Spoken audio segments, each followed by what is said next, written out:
అందరికీ నమస్కారం. ఇవాళ రామచంద్ర యాదవ్ గారు బీసీ హక్కుల కోసం అమర్ నిరాహార దీక్ష చేస్తున్నారు. ఆయన చేసే ఈ దీక్షకి నా మద్దతు ఇవ్వటానికని చెప్పి వచ్చాను.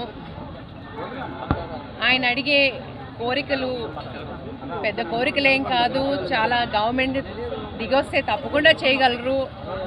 బీసీల కోసం ఒక 1000 ఎకరాలు అమరావతిలో ఇవ్వమని చెప్పి, అలాగే బీసీల కోసం రిజర్వేషన్ అని చెప్పి ఆయన 44% అడిగారు.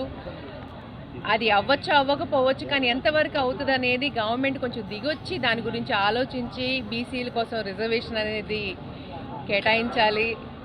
అలాగే బీసీల కోసం సమానమైన ఉద్యోగ అవకాశాలు, కార్పొరేషన్లో బీసీల కోసం ఫండ్స్, ఇవన్నీ ఆయన అడిగే డిమాండ్లు.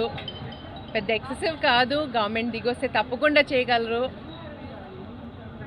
ఒకసారి దిగొచ్చి, ఎందుకంటే ఆయన ఇవాటికి 3వ రోజు అయింది, ఆయన హెల్త్ కూడా బాగోలేదు.